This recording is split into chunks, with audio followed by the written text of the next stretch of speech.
Elhamdülillahi Rabbil alemin. Ve salatu ve selamu ala Resulihi Muhammed ve alihi ve ashabihi ecmain. Esselamu aleyküm qarindoshlar.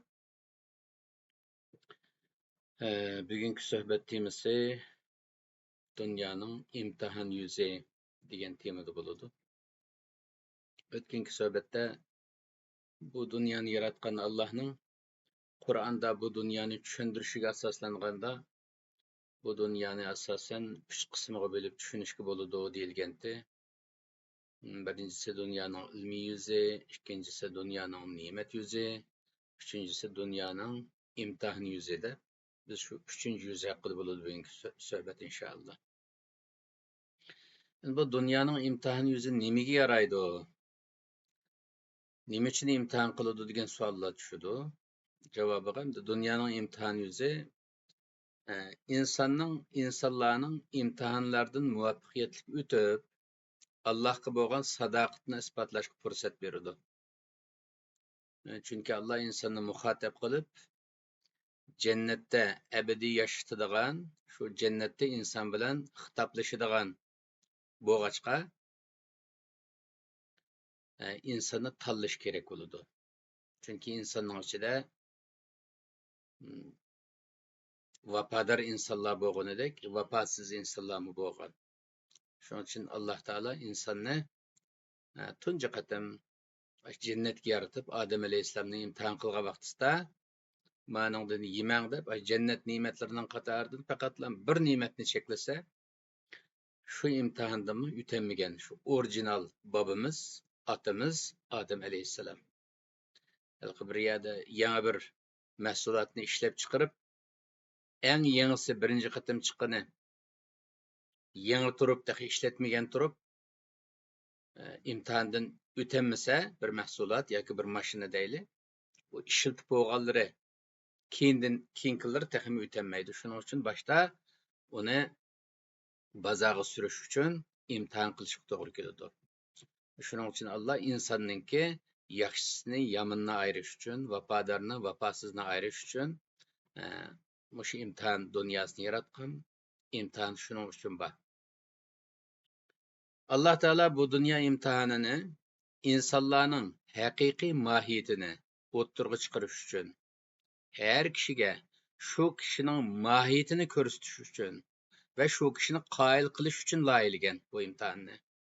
Shuning uchun Alloh taolo ne'matlarini va rizqlarni har insonning asli mohiyatini o'ttirg'i chiqarish uchunla alohida loyihalaydi. Chunki har insonning rizqi berildigan ne'matlar har insonga alohida loyihalanadi. O ne'matlar va rizqlar o insonning asli mohiyatini o'ttirg'i chiqaradi.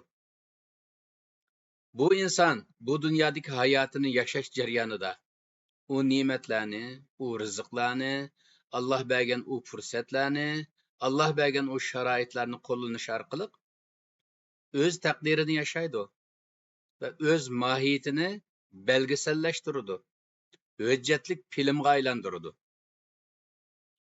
Ve Allah'ın dergahideki hesapta bu hüccetlik film asas kılındı ve bu filmge göre ahiretlik hükmü verildi. Zaten Allah bunu Kur'an-ı Kerim ve liya'lemallahu. Allah hüccetlik filmge aylandırış için, belgeselleştiriş için insanı imtihan kılıdı dediğin ayetlerde bu kelime çıkıyordu. Aslında oylanğan vaktimizde Allah Teala kimning kim ekanligini, kimning yaxshi va kimning yomon ekanligini %100 biladi. Chunki Allohning alim, allamul g'uyub, allam, alim sifatlari var. Allah hammani biladi. Allah uchun zamonning farqi yo'q, makonning farqi yo'q. Shuning uchun insonning taqdiri Allah uchun aydın, %100 aydın. Shuning uchun Alloh taolo uchun insonlarni imtihon qilishga hech kerak yo'q. Alloh tarafidan qaragan vaqtimizda insonlarni imtihon qilishga kerak yo'q. Ammo bu imtihon biz insonlar uchun bekla kerakli. Chunki Alloh taolo bundaq bir imtihon dunyosini yaratmaylar va insonlarga o'z mohiyatini, o'z taqdirini, o'z kimligini va o'zining irodasini o'ttirg'i qo'yadigan sharoit yaratib bermaylar. Sen jannatga, sen cehennemge dese. Cennetke hüküm kılınğanlar itiraz bildirmegen bilen cehennemge hüküm kılınğanlar çokum itiraz bildirdi. Qayil bolmaydı. Qayil bolgan taqdirdimi? Mesela Allah digendiken hem de Allah hemmeni bilgendiken dep konuda qayil bolsunmu? Cehennemge ebedi mahkum buluş täsike geçke insan bahane tapıdı. Ve özünü tanqid qilishning o'rniga Allohni tanqid qiladi. Mana Allohni tanqid qilib bersak, Allah nomus qilib ketib, jahannamdan qutqizib qo'yamdiki deb, nima deydi inson? Ey Allohim, sen meni yaratgan bo'lsang, men qanday kafir bo'laman? Men qanday eski odam bo'laman? Sen meni yaratgan bo'lsang, bu mumkin emas. Yolg'on bo'lsa, sinaq qilib baq deb, jahannamdan chiqish uchun Allohga yalvarib xalq qiladi. Shuning uchun Alloh taolo bundoq bir ahvalning yuz bermasligi uchun bu imtihon dunyosini yaratdi va dunyoni tushundigan vaqtimizda Rabbim shundoq deydi. Bismillahirrohmanirrohim. Rusulan mubashshirina va mundirin li'alla yakuna lin-nasi 'alallohi hujjatun ba'dar rusul va kanallohu azizan hakima. Allah bu dunyoni nima uchun yaratdi? Nima uchun Allah insonga ashunchalar ilm beradi, ashunchalar bilim beradi, rizq beradi, ne'mat beradi, anondan keyin imtihon qiladi. Bu imtihon maydoniga evatib bo'libmi, yana ashunchalar ne'matlarning ustiga evatib, insonni sharoitning ustiga evatib, yana Allah ansirab, uning keyindan payg'ambar evatidi. Payg'ambarlarning qo'liga kitob beradi, Allohning kalomi deb. Bu payg'ambarlarning vazifasi ikkilam vazifasi bor. İmtihandan o'tganlarga bishorat berish, imtihondan o'tmay xato yo'lda ketib qolgan galvonlarni ogohlantirish. Hey galvonlar, xato yo'lda ketib qorsizlar, bu yo'l bek xatarlik yo'lga chiqadi, yeninglar, men imtihondan o'tib olinglar deb yomon yo'ldagi insonlarni ogohlantirish vazifasi va payg'ambarlarning. Allah mushunchalar hapilishib nima qiladi desa, li Allah yakuna linnasi alallohi hujjatun ba'da rusul. İnsanlarning foydasiga, Allohning alayhiga bir hujjat bo'lib qolmasin deb. Ya'ni insonlar biz yaxshi hozirmi mana seni itiraf qilyapmiz, yaratgan vaqtingda men itiraf qilgandik, sen biz hech qachon kofir bo'lib boqmadik. Nima uchun jahannamga tashlaysiz bizni deb turib olib xapilik chiqmasin deb Allah bu dunyoni yaratishning sababi shu. Va kanallohu azizan hakima. Allah azaldan azizdir, hakimdir. Aziz degan izzat sahibi, yengilishni xohlamaydigan, yengilish nafsiga ig'ir keladigan bir zot degan gap. Allah hech qachon yengilishni xohlamaydi. Agar bu dunyo imtihon dunyosini yaratmagan bo'lsa, insonlarning oldida munozirada bizni imtihon qilmaylar, mushunda jahannamga salamsa desa, nim bo'ladi? Qoyil qilish ta'sir bo'ladi. Qoyil qilib etay desa Allah qudrati bilan qoyil qiladi-da. Insonda nim bo'lgandikan, aql iroda bo'lgandikan qoyil bo'g'ilolmay, saxtipazlik bilan turib oladi. Shunga Allah bundoq bir ahvol yuz bermasin deb, aziz bo'lg'achqa, hakim bo'lg'achqa, hamma ishni hikmat bilan yaratadigan bo'lg'achqa, mush dunyoning imtihon maydoni qilib, ash g'ayb dunyodan mush shahodat dunyosiga bizni evatishning sababi shu. Sura Mulkning 2-oyatida mush mazmunda oyat bor. Hamda bu dunyoning imtihon yuzining insonlarning asli mohiyatini ayirib chiqish alohidligi bo'lg'achqa, bu alohidlikka bekla diqqat qilishimiz lozim, qarindoshlar.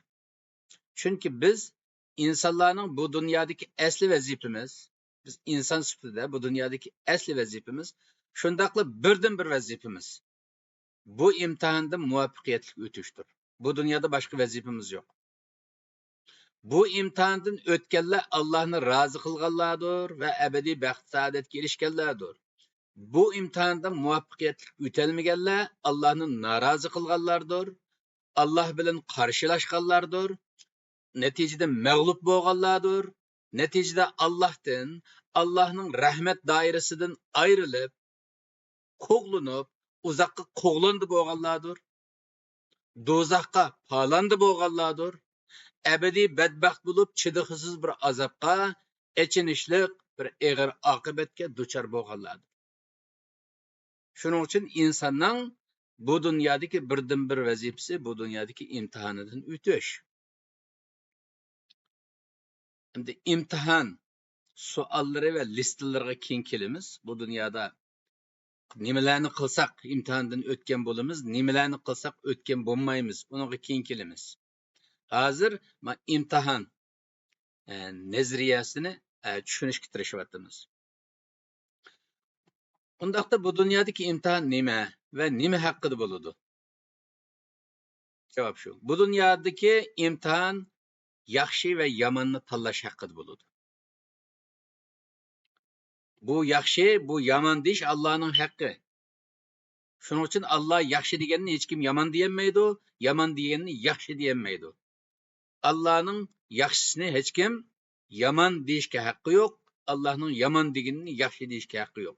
Shuning bizning vazifamiz Allohning yaxshi deganini va yomon deganini tanlash haqida bo'ladi imtihon. Haq va botilni tanlash haqida bo'ladi. Allah haq bo'lgandan keyin haq tarafda, Allah hech qachon botil tarafda turmaydi. Haq botilni tanlash haqida bo'ladi. To'g'ri xatoni tanlash haqida bo'ladi. Shuning uchun to'g'ri xatoni tanlay oladigan aql bergilik bizga. Halol haromni tanlash haqida bo'ladi. Go'zallik va sa'tlikni tanlash haqida bo'ladi. Allohning go'zal deganini go'zal deb qaraymiz, sa't deganini sa't deb qaraymiz. Allohning go'zal degani hech qachon sa't bo'lib qolmaydi. Allohning sa't degani hech qanday vaqtda, hech qanday sharoitda sa't go'zal degani sa't bo'lib qolmaydi, sa't degani go'zal bo'lib qolmaydi. Adolat va zulmni tanlash haqida bo'ladi. Bu adolat, nimaning zulm ekanligini ayiradigan Alloh bizga aql bergilik, vijdon bergilik, qalb bergilik. İnsan sifatida bilamiz nimaning adolat ekanligini, nimaning to'g'ri, nimaning zulm ekanligini, kimning adil, kimning zolim ekanligini bilalaymiz. İmtihanımız muşaqda bo'ladi. Alloh taolo bu haqda Qur'onda mundaq deydi: "Kullu nafsin da'iqatul maut va nabluukum bish-sharri vel xayri fitna va ilayna turja'un." Sura Enbiya 35-oyat. Yani Sura Muhammad 31-oyatda "Velen nabluwannakum hatta na'lamal mujahidina minkum ve sabirina ve nabluwa akhbarakum." Ey insanlar, biz sizlarni sinaymiz, imtihon qilamiz. Bu dunyodagi hodisalar bilan sizlarni chiniqtiramiz. Elqi askarga oladigan vaqtda men askar bo'laman desa sapir bilan urush qilmaydi-ku. Oldidan tarbiyalaydi uni, chiniqtiradi. Chiniqish jarayonida imtihon oladi. Bu o'rgandimi, o'rganmadimi deb. Birinchi seviye, ikkinchi seviye, uchinchi seviye deb buni chiniqtirish nimalari bor. Şunun o'xshagan Allah insonni bu dunyoda imtihon qilishning g'oyasi insonni chiniqtirish orqali taraqqiy qildirish. Taraqqiy qilgan vaqtida qanday bo'ladi inson? Mujohid bo'ladi. Butun kuchi bilan haq tarafdori turadigan, haq uchun ishlaydigan. İnson taraqqiy qilganda qanday bo'ladi? Sabr bo'ladi. Chidamchan sabr qiladigan bo'ladi. Masalan, kichigidan tortib hech ish qilmaydigan 20 yoshga kelgan bir yosh bola deyli. Kichigidan tortib chiniqmasa, kichik boladek haqqaq bilan bijni qo'yish yig'lab o'tiradigan bo'ladi. Ammo uni chiniqtirib, eg'ir ishlarga berib, chiniqtirib, kuchli qilgan vaqtida butun qurollarni ishlata oladigan, butun harakatlarni qila oladigan, jugura oladigan, qocha oladigan bo'lgan vaqtida unga har qanday eg'ir ish bersa qila oladi. Birinchi qatim mag'lub bo'lgan vaqtida hemen tugashdim deb bel qo'yib etmaydi. Sabr qiladi, chidaydi yana. Oxirat qozonishga tirishadi. Allohmu insonni bu dunyoda imtihon qilishda insonning mujohidlik tarafini, ya'ni kurashchi tarafini, Alloh uchun kurash qiladigan, o'zini qo'g'daydigan, vatanini qo'g'daydigan, millatini qo'g'daydigan, ankin bu yo'lda sabr, chidamli bo'ladigan, millatimni qo'g'dayman deb chiqsa va Xitoy oilasini suluvasi o'ltirib etsa, qo'rqib ketib, deb taslim bo'lib yotadigan emas. Nima qilsang qil, men Alloh tarafdori deb haqdan yanmaydigan darajaga chiqarish uchun insonlarning mujohidligini va sabır ekanligini hatto na'lama belgiselleştirishimiz uchun biz insonlarni chiniqtiramiz, imtihon qilamiz, chiniqtiramiz deb Allah sura Muhammad 31-oyatda buni deydi. Qarindoshlar, har bir imtihonning ma'lum bir temasi bo'lganidek, dunyo imtihonining temasi bor. U tema bo'lsa Allohga sadoqat va vafodorlik temasi. Allohga sadoqat va vafodorlik temasi. Allah insonni rahmati bilan yo'qdan bor qildi. Barliq mavjudot ichidan tanlab jonliq qildi va jonliqlar ichidan tanlab va o'z ruhidan puvdab inson qildi. Bu insonga aql berib, o'zi bilan muxotab qildi va eng ustun maqomga yuksaltdi insonni. İnsonni bu yuksak maqomda tutmak uchun ilm ato qildi, his to'yg'u ato qildi, shuur idrok ato qildi. Bu qobiliyatlarni bergandan keyin anandikda Allah o'zini tunutdi. O'zidan va ne'matlaridan insonni xabardor qildi. İnson badaniga tabiat programmasini va ruhiga fitrat programmasini yukladi. İkisini birlashtirib ishlaydigan holga kelib, anandaki insonni imtihon maydoniga bütün materiallari, bilimi tayyor holatda imtihon maydoniga qo'yib berdi. Natijada insonni imtihonga tayyor holatga ekilib, imtihon maydoniga qo'yib berdi. İnsonni bu imtihon maydoniga kirgizadigan chog'da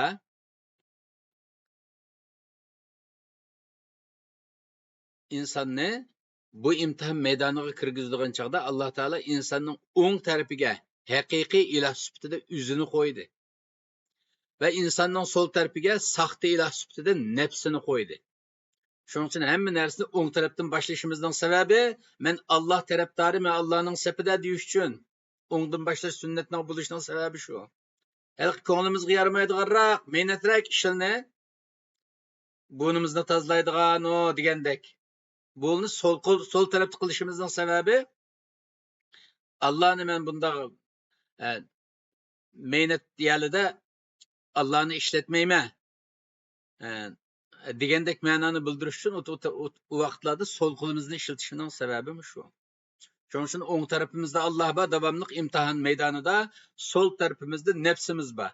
Alloh haqiqiy ilohimiz, bu nafs o'zini iloh chog'lab bizni bo'ysundirishga tirishadigan saxta bir majhul, saxta iloh. İmtihan suali shu: ilohing kim, Rabbing kim? İlohing Allohmi yoki nafsingmi? Savol shu. Biz bu dunyoda beradigan savolimiz shu. Bu savol inson hayotidan hech bir zamonda va hech bir makonda ayrilmaydi, qarindoshlar.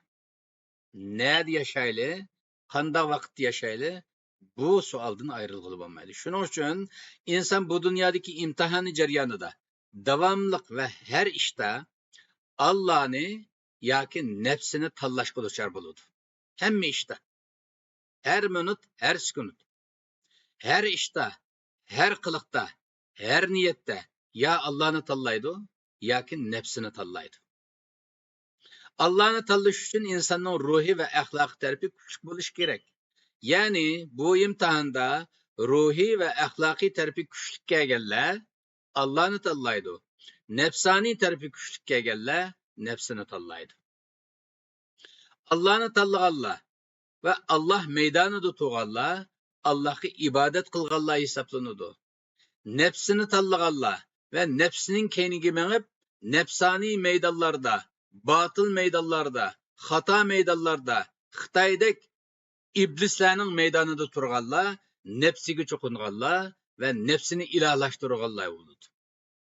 Bu nafsining ilohlash haqida Alloh taolo Qur'oni Karimda shunday deydi: Arayta man ittakhada ilahahu hawah afa anta takunu alayhi vakila. Furqon surasi 43-oyat. Yana bir oyatda deydi: Afarayta man ittakhada ilahahu hawahu va adallahu Allahu ala ilmin va khatama ala sam'ihi va qalbihi va ja'ala ala basarihi ghishawa faman yahdihi min ba'dillah fala tadhakkarun. Jasiya surasi 23-oyat. Allah deydi: ey inson, ko'rdingmi? İnsanların arasında özünün havayı hevesini, ilahlashtirganlar bor. Ko'rdingmi? İnsan degan mandaq peslashib ketadigan, mandaq aqlsizlashib ketadigan tarafimi bor insonning. Allah insonni imtihondan o'tkazish uchun, oxiratda muxotab qilish uchun u qadar kuch chiqaribsa, inson qo'pab, nafsiga bo'ysunib, nafsining havoyi havasini ilahlashtirib olgan insonlar bor. Ko'rdingmi buni? İnsan bunda bo'lib olgandan keyin va'adallohullahu ala ilm. Allah bu insonni ilm ustida zalolatga tashlab deydi. U insonning jahil emas, nodon emas, ilmi bor. Her unvonlari bor.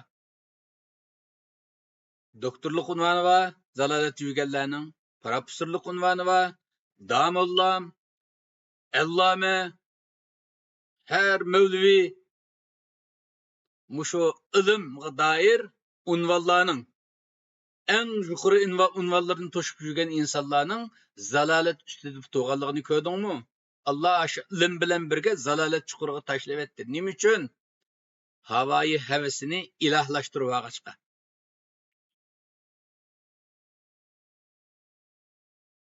Anandan keyin Allah qanday qildi? Qo'liqiga muhr urib etdi, haqni anglamaydi deb. Qalbiga muhr basib etdi, haqni qabul qilmaydi deb. Anandan keyin ko'ziga parda tortib etdi, haqni ko'rmaydi deb.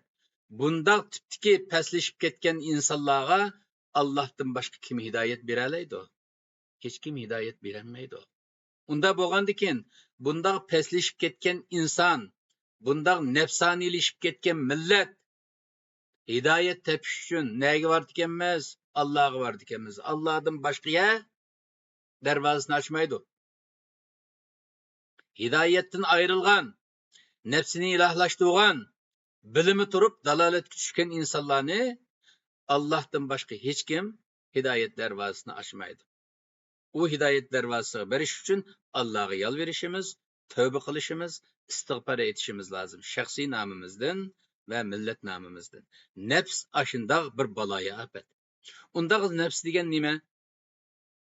Nafs Alloh taolo tarafidan yaratilgan bir menlik tuyg'usi. Men deymiz-ku, shu menlik tuyg'umiz shu. O'zlik engi, o'zam, men. Davomli xalqa. Bu ang va bu tuyg'u insonni cheksizlikka chaqiradi. Masalan, ishimiz nafsimizni qilib baqsak, bir abadiy yashash nimamiz bor. Bu dunyoda hammadan o'lib ketib qolganligini ko'rib turib, o'lmaydigandek yashaymiz. Asatda o'lmaysa, cheksiz yashaysa deb aldaydi insonni. O'ziga cho'qinishga, menmanchilikka chaqiradi, to'ymaslikka chaqiradi. Uni cheklaydigan qonunlarni tunimaslikka, e'tirof qilmaslikka chaqiradi. Masalan, Allohning qonunlari bor. Nafsga bo'ysunmang deydi, uni e'tirof qilmaydi. Nafsga bo'ysun olsa, o shundoq tiz yo'g'inaydi-ki nafs oldiga kelganni yalmab yutadigan bir qora o'nkirga aylanadi. Nafs shundoq bir qora o'nkirki, qarindoshlar, Allohnimi va Allohning haq huquqini tunimaydi. Va natijada ilohlik da'vosi qilib, hamma narsani va hatto koinotni mening deydi. Alloh taolo tarafidan berilgan butun omonatlarni mening mulkim deb qaraydi. Omonatlarga xiyonat qiladi. Qarshi chiqqanlarni bostirish uchun Allohni inkor qiladi va butun qonun, qoida, nizomlarni o'zi xohlagan bichimda yozib, boshqalarni bo'ysunishga majburlaydi. Xitoy tajovuzchilarini ko'ryapmiz-ku. Nafsiga cho'qinadigan maxluqlar bo'lg'achqa, hozir dunyoga elib kelmagan baloya ofat qolmadi. Sharqiy Turkistonliklarni zaten yer bilan yakson qilib xorlab, hech nimamizni qo'ymadi, hammani xorladi. Ammo Xitoy ko'zi to'ymay hozir ko'zini butun dunyoga tikyapti. Nafs ashundoq eski narsaki, insonni normal bir Alloh yaratgan ulug' insonni xitoylashtirib yetadi. Undaqda Allah nafsini nima uchun yaratgan degan vaqtda qarindoshlar, nafsninki normal bir vazifasi bor. Biz nafsga bo'ysunishga eskolab ketgan bilan, aslida nafs Alloh taolo tarafidan buyuk bir hikmat bilan yaratilgan va insonni inson qilgan xususiyatlarning biri. Nafsni kontrol qilsak, Şu insonni insonlik maqomiga yetkazadigan xususiyatlarimizning birisi nafs degan. Agar inson nafsini to'g'ri qo'llansa va Allohni birinchi o'rinda qo'yib, nafsini Allohga bo'ysundirsa, bu dunyodagi butun imtihonlardan osonla o'tib ketadi. Va hayot bekla oson va ko'ngilli o'tadi va nafsning rolini to'liq joriy qildigan bo'ladi. Payg'ambar alayhissalomdan so'raydi-ku, nafs Rasulullohning nafsi haqidan so'rasa, men nafsini bo'ysundira oldim degan payg'ambar alayhissalom. Shu payg'ambar alayhissalom nafsini bo'ysundira olg'achqa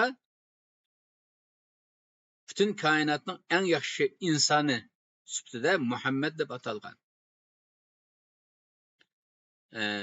Nafsning bunda bir alayidligi var. Endi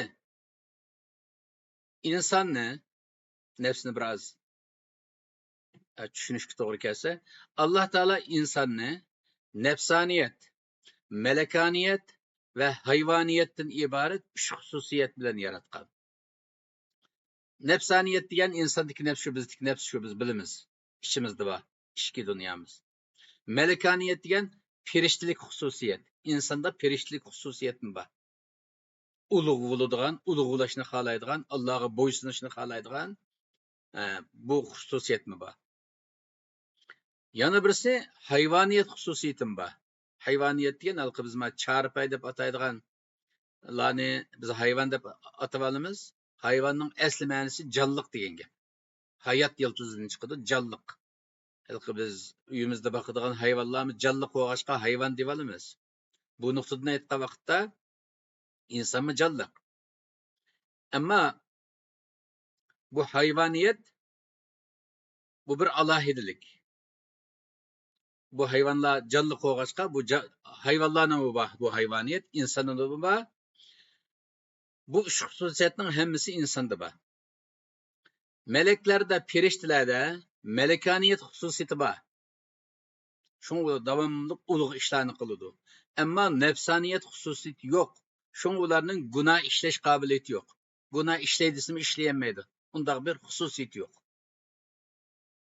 Şunu melekler fekatlam yaxşı işlerini kılıdı. Allah'ın buyruğunu kılıdı. Hayvanlarda melekaniyet kabiliyeti yok.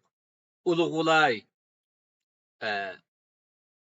ebedi yaşaydaydı ama uluq gaile u yok. Çünkü melekaniyet kabiliyeti yok. Şunu onlarda mükellefiyet mahiyetinde mesuliyet ve mecburiyet duygusu bulmaydı. Bunda bir vazifesi bulmaydı.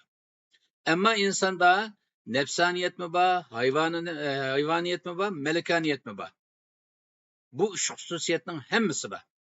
İnsan bu üç hususiyetini doğru ve caydı kullansa, insanlık makamını saklap kalgan buludu ve meleklerden üstün makamda dururdu.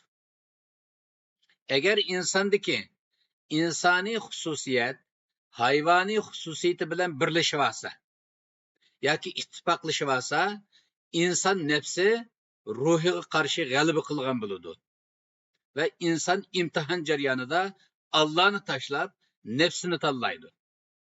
Eğer aksichi bo'lsa, ya'ni eğer insondagi insoniy xususiyat malakaniy xususiyati bilan birlashivarsa yoki ittifoqlashivarsa inson ruhi o'chog'da nefsiga qarshi g'alaba qilgan bo'ladi ve insan imtihan jarayonida nefsini besip Allah'ını birinci orunda tutudu ve Allah'ını tanlaydı. Bu çağda insan ruhi g'alaba qilgandan keyin imtihanı asan buludu, asan öteleydi. Demek insan hayatı ikkinin birini tanlash bilan ötüdü. Ya Allah'ını tanlaydı, Allah'ın yoludan mağdı ve imtihandan ötüdü, ya ki nefsini tanlaydı, nefsinin meynet takuçuları da mağdı ve imtihandan mağlubiyet bilen şermendilerçe ayrıldı. Netice şunday bo'ladi qarindoshlar. Bugun hamda bu imtihonninki nazariyasidan azroq so'zladik. Vaqt munosabatidan mishada to'xtaylik. Keyingi videolarda inshaalloh biroz tushunishli qilibroq nima qilamiz. O'sha ulug' Ramazonlarda Alloh taolo hammamizning ibodatlarimizni, duolarimizni ijobat qilsin qarindoshlar. o'zimiz uchun, o'zimizning jahannamdan qutulishimiz uchun duo qilgandek, millatimiz uchun duo qilaylik, vatanimiz uchun duo qilaylik. Millatimizning ozodligi, vatanimizning mustaqilligi uchun duo qilaylik. Bu ish Allohning qo'lidan keladi, qarindoshlar. Bu dunyoni kontrol qilayotgan Alloh. Da bizning ko'zimizga boshqa kuchlar kontrol qilgandek ko'rinadi. Ma dunyo imtihon maydoni, shahodat olimi, bu moddiy dunyo bo'lg'achqa, moddiy sabablar bilan qaragan vaqtimizda u kuchliqdek, bu kuchliqdek, u kontrol qilgandek turdi. Mohiyatda Alloh kontrol qiladi. Allohga duo qilib, Allohga yarab olsak, Alloh bizning mustaqilligimizning yo'lini ochishga qodir. Qanday qilib qodir? Alloh kimni qo'llansa qo'llanib bizga yordam berishga qodir. O'sha ulug' Ramazonda Allohga yorinib olaylik qarindoshlar. Hozircha Allohga emanet. Subhana robbika